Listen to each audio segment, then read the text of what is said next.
సీతక్క గారి దగ్గరికి వెళ్ళాం. అంటే మీ ఉద్యోగ సంఘం నేతనే శ్రీనివాస్ గౌడ్ ఒకసారి ఎమ్మెల్యేగా ఎన్నికారు, తదుపరి మంత్రి అయ్యారు. అంటే మీకు ఇక్కడ ఎవరు కలపాల్సిన అవసరం లేదు, డైరెక్ట్గా మీరే కలవచ్చు. అందులో మీకు సమకాలీకుడు. మేము అదే చెప్తున్నాం, యజమాని కూలీ ఇద్దరు ఒక్కడే అయినప్పుడు కూలీకి అన్యాయం జరిగితే ఎవరిని అడగాలి?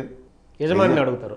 చర్చలకి గవర్నమెంట్ తరఫున అతనే ఉంటారు, వాళ్ళే ఉంటారు, అడిగేవాళ్ళు వాళ్ళే ఉంటారు. ఇంకా అడగేది ఎక్కడుంది?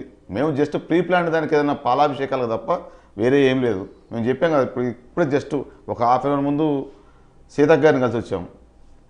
ఉట్టి బొకే ఇచ్చి కలిస్తే రండి మాట్లాడదాం, కూర్చో అరగంట సేపు మా సమస్యలన్నీ కూడా మొత్తం విని వితిన్ 3-4 monthsలో క్లియర్ చేస్తామని చెప్పి అట్లా కూర్చోబెట్టి మాట్లాడిన మంత్రే లేదు.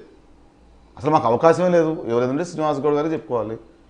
వారు గవర్నమెంట్లో ఏం చెప్పారో తెలియదు, సాల్వ్ అయినట్టు కూడా ఏం లేదు.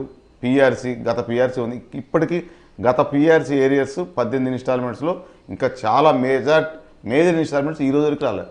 కొత్త పీఆర్సీ గవర్నమెంట్ ఇప్పుడున్న ప్రభుత్వం వలన, పాత పీఆర్సీ ఏరియాస్ డబ్బులు ఇవ్వాలన.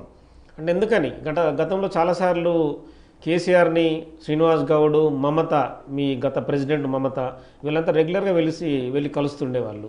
వాళ్ళకి ఏదో అంటే వెళ్ళిన తర్వాత ఒక ఫోటో దిగడం, తదుపరి ఒక ప్రకటన రావడం, అంటే ఉద్యోగుల సమస్యలు తీరిపోతున్నాయి, పీఆర్సీ ప్రకటిస్తున్న ముఖ్యమంత్రి అని చెప్పేవాళ్ళు. మేము చెప్పాం కదా, ప్రీ ప్లాన్డ్. మేము కలుస్తాం, బొకే ఇస్తాం, ఫోటో దిగుతాం, బయటకు వచ్చి చెప్తాం. మీరందరూ అదే నమ్మాలి. అంటే కేవలం సంతోషం కోసమేనా ఫోటోలు? అంతే. ఉద్యోగ సంఘాలంటే ఒక గెజిటెడ్ అధికారుల సంఘమో, Telangana NGOs, 4th class employees, driver సంఘం కాదు. పదుల సంఖ్యలో ఉపాధ్యాయ సంఘాలు ఉన్నాయి, అధ్యాపక సంఘాలు ఉన్నాయి, డిపార్ట్మెంట్ల ఫోరమ్స్ ఉన్నాయి. కింది లెవెల్లో పార్ట్ టైం ఉన్నారు, టెంపరీ వాళ్ళు ఉన్నారు, కాంట్రాక్ట్ బేసిస్ వాళ్ళు ఉన్నారు, అవుట్సోర్సింగ్ వాళ్ళు ఉన్నారు, తర్వాత స్టేట్ లెవెల్లో ఆఫీసర్స్ ఉన్నారు. కొన్ని ఇందులో కలవని సంఘాలు ఉన్నాయి. అన్ని సంఘాలని కలుపుకొని కామన్గా పోయి ప్రభుత్వానికి, సిఎస్ గారికో లేదంటే సీఎం గారికో లేదా ఆ కన్సర్న్డ్ మంత్రివర్యులకో చెప్పి దాన్ని సాల్వ్ చేయాలి. అన్నిటికీ నేనే, ఒకటి కాదు కదా, ఈవెన్ ప్రైవేట్ ఎంప్లాయీస్కి కూడా ఆంధ్ర ప్రెసిడెంట్ వారే ఉన్నారు. అంటే ఓన్లీ ఒక టీజీఓనే అన్నిటికి కూడా నేను ఒక టీజీఓ నాయకులే అనట్లేదు. కొంతమంది టీఆర్ఎస్లో ఉద్యోగ సంఘాల నుంచి పోయి అక్కడ మంత్రివర్యులేనో లేకపోతే శాసనసభ్యులుగా, పార్లమెంట్ సభ్యులుగా ఉన్న వాళ్ళు ఇంకొకళ్ళకి అవకాశం ఇవ్వలేదు, చెప్పనివ్వలేదు. అంటే ఉద్యోగులకు కూడా రాజకీయ ఎందుకు పట్టిందంటారు? శ్రీనివాస్ గౌడ్ కావచ్చు, రీసెంట్గా కేసీఆర్ రాజీనామా చేసిన రాజేందర్ కావచ్చు. అంటే ఎందుకు? అంటే రాజకీయం అనేది ఒక ఆసక్తి, కోట్లు సంపాదించుకోవాలనే ఒక ఇదే వాళ్ళకి.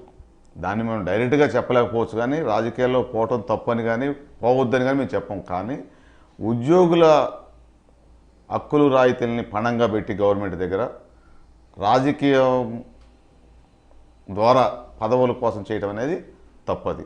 దానికి అంతకంతకు ఎవరైనా అనుభవిస్తారు, ప్రజలు గమనిస్తారు, ఉద్యోగులు అంతకంటే కూడా వైట్ కాలర్ ఎంప్లాయీస్ మనం చేసే ప్రతి పని గమనిస్తుంటారు. ఏం చేస్తున్నాం అనేది, ఉద్యోగుల కోసం ఏం చేస్తున్నాం, మన కోసం ఏం చేస్తున్నాం అనేది. గతంలో గత 10 సంవత్సరాల్లో నాకు తెలిసి అయితే ఎక్కడ ఎలక్షన్స్ కండక్ట్ చేయలేదు ఏ సంఘం కూడా.